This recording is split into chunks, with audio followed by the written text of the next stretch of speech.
Everyone thinks the VPN industry is a crowded market of competing privacy companies, each one racing to protect you better than the last. Almost no one knows that the industry you think you're looking at is nowhere near as competitive as it appears. VPN apps generated close to $6 billion in revenue in 2024, up over 15% from the year before, almost entirely from subscriptions. And the broader VPN market, including enterprise deployments, is now estimated between $83 and $86 billion in 2026.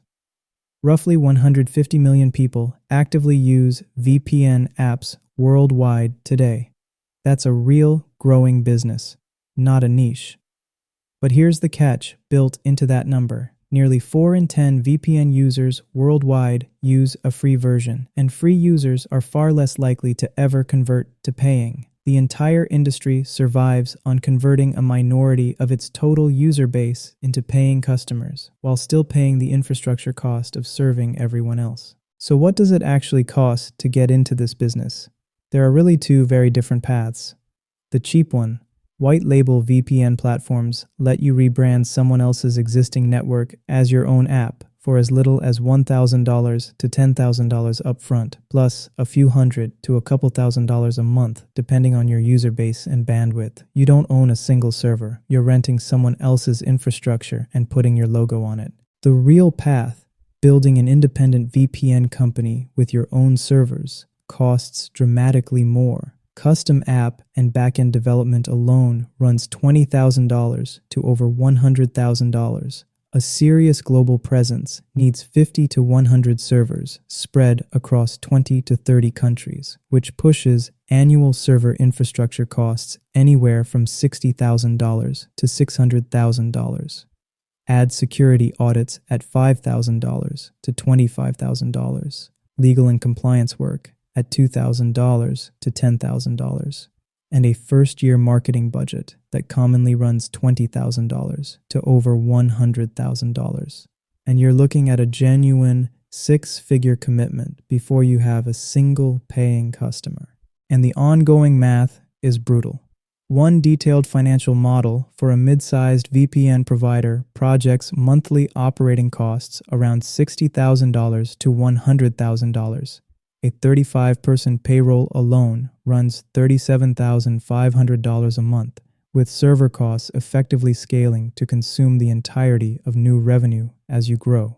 That model needed a working capital buffer of over $400,000 just to survive to its projected break-even point at month 9.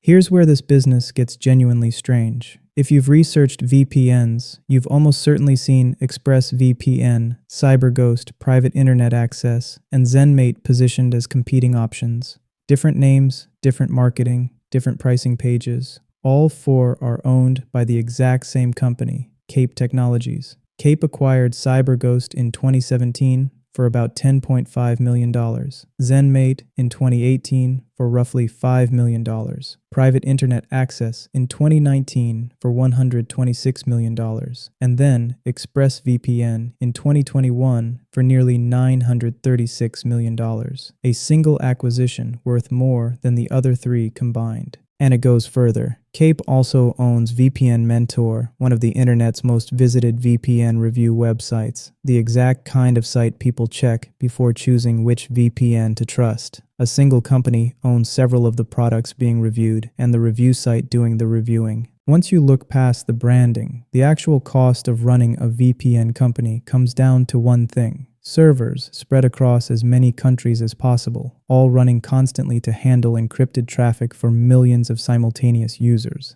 ExpressVPN alone invested $120 million expanding its network by 3,000 additional high-speed servers. Nord Security raised $250 million specifically to expand infrastructure and build out its own threat detection technology. This is not a light software business. It's a global network operation, wearing a privacy app as its front door.